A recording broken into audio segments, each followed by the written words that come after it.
Community isn't just the name of our church. It is the name of our church, but it is the very nature of what it means to be human. It is the way we relate to other people, the way we live our lives. We have so many different words to describe community. We go to events where we network professionally and create community professionally. We have Sunday school classes and small groups and life groups and UMW circles and Tuesday morning prayer breakfasts and Wednesday night classes, and all of these create community. We have worship services. We have tribes of people that we gather with and celebrate life with. We have classrooms. We have reunions. We have families. And all of these are different expressions of what it means to be in community together. The earliest communities of people who followed Jesus, who claimed him as Messiah, were not called Christian. Well, the word Christian was applied to them later on.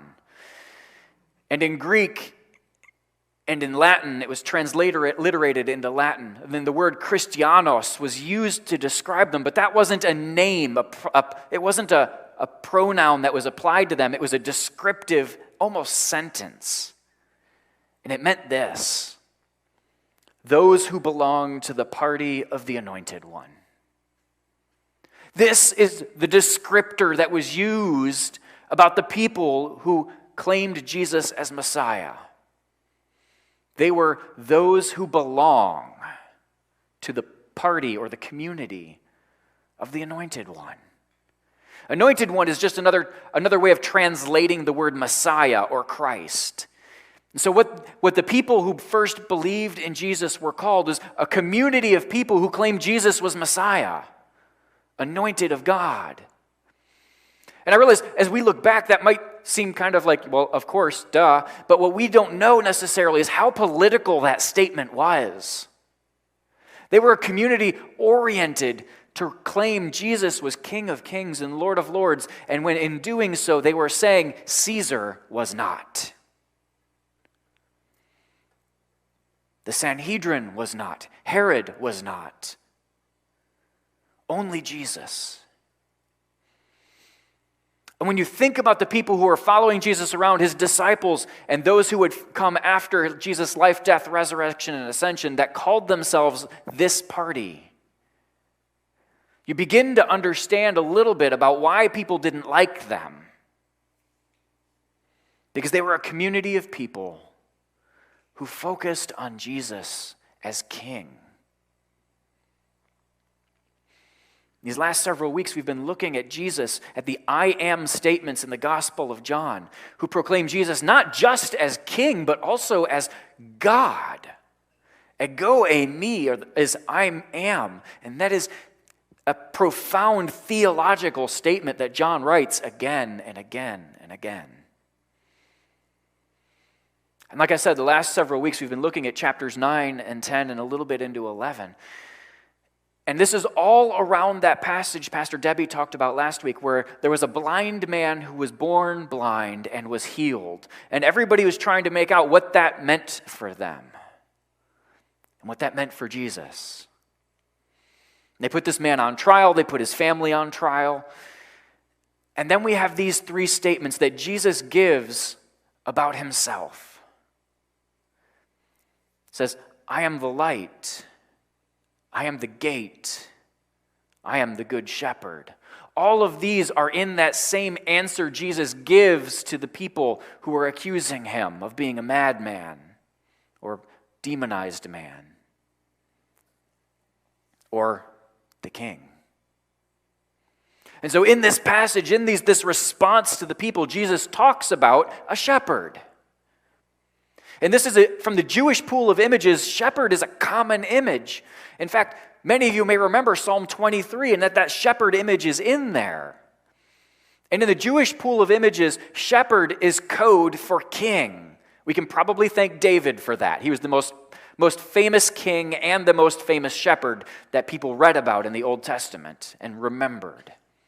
And so the image goes like this. The king is the shepherd, and the sheep are his people. and proclaiming Jesus as king and the people who are of the anointed one as his sheep is what happens in this passage. And Jesus is saying these things, and he says, you Pharisees, you're blind, and the one who was born blind can see. And that just doesn't make sense to you all. It's why you're so upset with me. And he talks about these things. And he gives this parable about a courtyard where sheep are kept, a place of safety for them, and it has a gate. And he describes it, and he says, anyone who does not enter by the gate is a thief or a bandit. For the one who enters the sheepfold by the gate is known, and he is the shepherd. The gatekeeper recognizes him and opens the gate, and the sheep recognize the shepherd, and they follow him because he knows them by name. But the bandits who come in by any other way, except by way of the gate, anyone who comes in that way is a bandit, and the sheep fear him. This is where John's gospel gets a little weird. Well, not the only place. But as we're reading along and we expect the next sentence to be, I am the good shepherd, right? Jesus is talking about a shepherd who is known to the sheep, who goes in and known by the gatekeeper, and the gate's opened, and the sheep go out, and they follow the shepherd. But no! Jesus says something different according to John's gospel. And so I have to ask, what the heck, John? Did you fall asleep again? Or was it a scribe? Did a scribe get something that was supposed to go in chapter 14 mixed up and put it here? No, I think Jesus actually said this, and John recorded it accurately because he wants us to pay attention.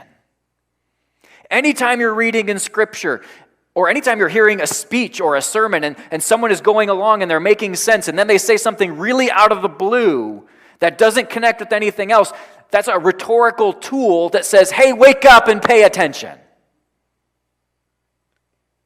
And Jesus does this. He tells a story about a shepherd, and then he says, I am the gate of the sheep. Not I am the good shepherd. That comes later. He says, I am the gate of the sheep. I am the gate. I am the door. Both of those are appropriate translations of that word. What it means is I am the way in which this community lives and moves and has its being. You move in and out and within me. There's a contrast here between the shepherd and the bandits and thieves.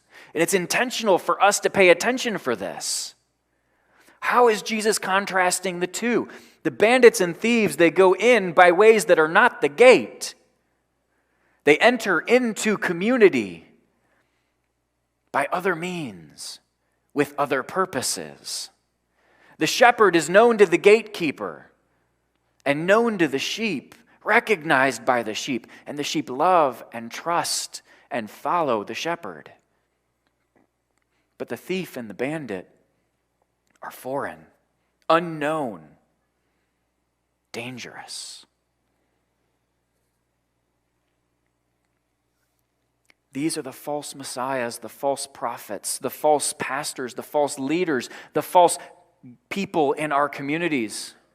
And they lead the fruit. You will know them by their fruit. They lead by fear.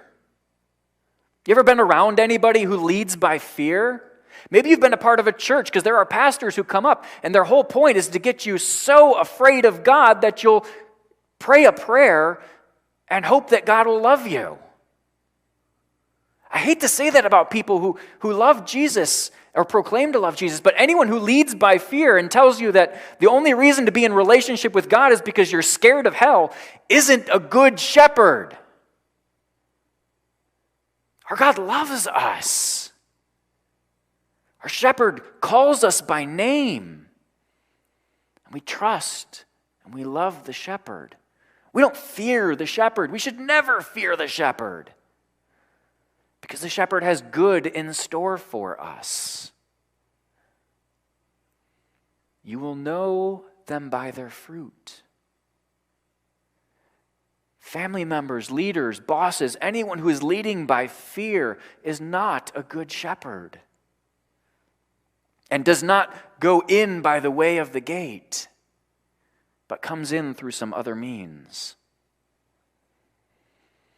Friends, Jesus is the determinative factor for community. We move in and out and live within the beings of our community by the love of the gate, who is Jesus. No longer is relationship in this community determined by anything other than Jesus. It's not birthright. It's not circumcision. Remember, Jesus was talking to Jews, and those were very important things to them.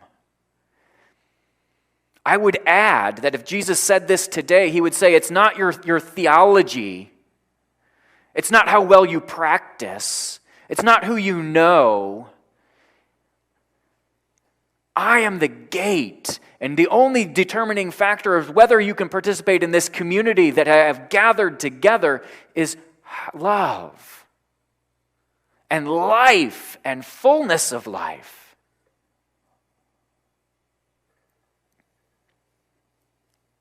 I am the gate for the sheep.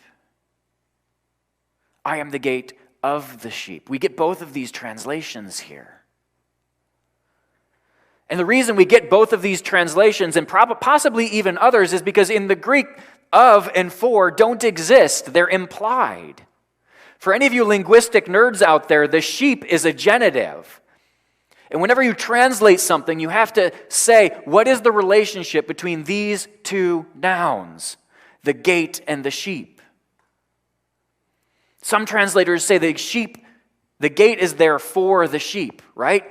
The sheep go in and out, and Jesus is the gate, and his existence, his purpose in being on this planet is for the sheep, for us, for the people of God. Other people look at it and say, the gate is of the sheep. The gate is there because the sheep exist. The gate is of the sheep. It is of the people, of the humanity. Of is the relationship that exists, because that gate wouldn't need to be there unless the sheep were. And friends, I love that I get to be United Methodist. Because in the United Methodist Church, we are so much both and people. We are not of either or. I think it's both. I think the gate and the sheep exist of and for one another. We are both and people, and I think this reality is exhibited in how we relate to Jesus. The gate that determines how we do our community, how we live and move and have our being in him, is love and life and fullness thereof.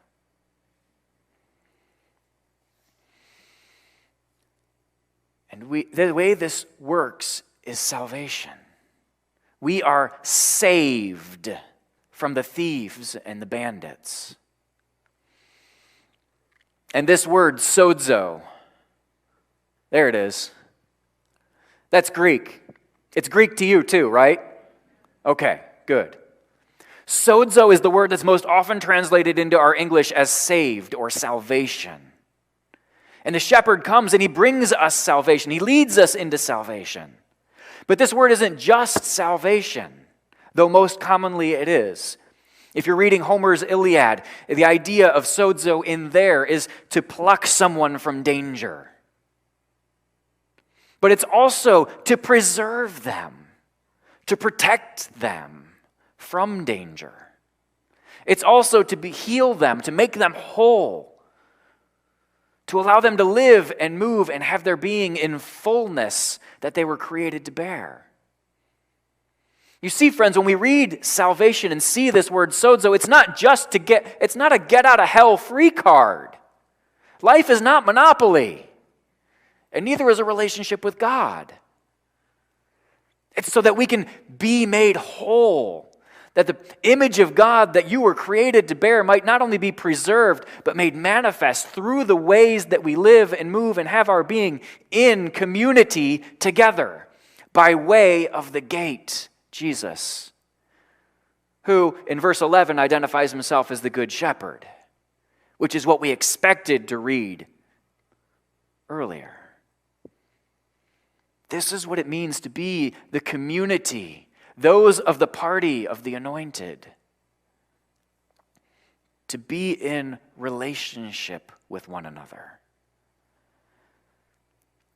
both with the gate and the shepherd, to love and be loved, to belong in a space where we can be who God has created us to be. We have been preserved and healed and enabled to be the fullness and to live into the fullness of what it means to be God's people. And Jesus goes on to say that near the end. He contrasts the thief and the bandit and himself again. Now here's where it shifts back to Jesus being the shepherd rather than the gate. This is the weird part that I identified earlier. It says, the thief comes to steal, kill, and destroy. I have come that they may have life and have it abundantly or extraordinarily. I love that translation. I love thinking about it that way. Because the purpose of Jesus coming is so that we can have extraordinary lives. That we can live into the giftedness that God has created us to bear. Brothers and sisters, when's the last time you thought of extraordinary life and joy and abundant life in relationship to the church? When have you heard anybody talk about church and be like, oh man, I am so alive when I go there. It is the best. And we wonder why people don't participate in our communities of church. We get boring sometimes. We steal and kill and destroy one another's. We steal and kill and destroy one another's hopes. We say you have to conform if you're going to be one of us. But that's not what Jesus describes. I have come that they may have life and have it abundantly. An abundant life is lived out as we embrace the person God created us to be. Not as we put on masks and pretend to be somebody else. The thief comes to steal, kill, and destroy, and leads by fear and relates to the sheep by fear. Destroy, another word for that, another way you can translate that word is slaughter. Have you met any slaughtered people in churches? They're just dead inside. Maybe that's been you. I know a few pastors who are a little dead inside. That's why we have covenant groups. That's why we have relationships and small groups and life groups, because they bring life to us. Community brings life to us. That's the point of what it means to be the people of God, who are gathered in the purposes of the Anointed One. To have life. Extraordinary life. Full life.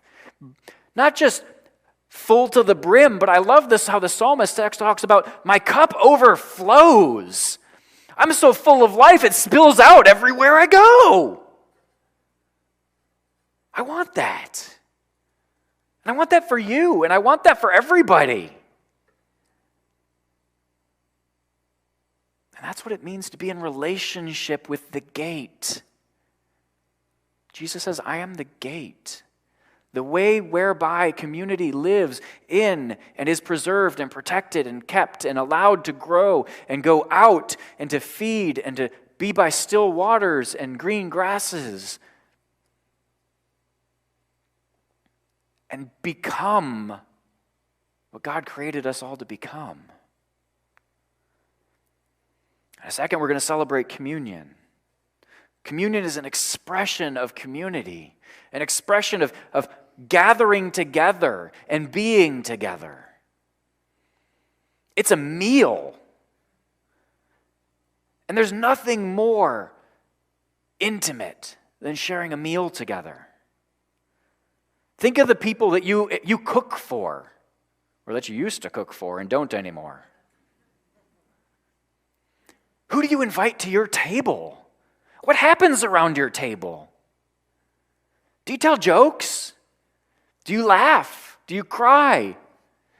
Do you have food fights? I know you do at camp sometimes when you're not supposed to. This is the sort of relationship that I imagine Jesus had around the table with his disciples. Sure, on that night it was different. It was his Last Supper, but they didn't know that, and he may not have either. That's for theologians to decide. I imagine they gathered around that table, and before Jesus took off his robe and washed his feet, I bet they were teasing Peter a little bit. Because his name's supposed to be Simon, and Jesus said, I'm going to call you Rocky, which is what Peter translates to. And I bet they teased James and John a little bit, because they were the sons of thunder. Because they got angry at the Samaritans and said, you know what, let's call down thunder. And Jesus said, no, that's not how we do things. I bet they played a little bit and reminisced a little bit. And had life and had it to the fullest. Even up to that end. And I hope that as we prepare to celebrate communion, I hope that we can have that life also. It may seem a little disingenuous to gather around this table, which extends out into all of the homes of people who are gathering with us online and into your space where you are. But I hope there can be joy in it for us. And I hope there can be sorrow in it for us. And whatever feeling you're feeling, whatever mask you're wearing, I hope you can take it off. Take off the mask and be who God has called you to be in this space around this table. Because that's what it means to be in relationship with God. That's what it means to be of the party of the Anointed One. You can be who you are.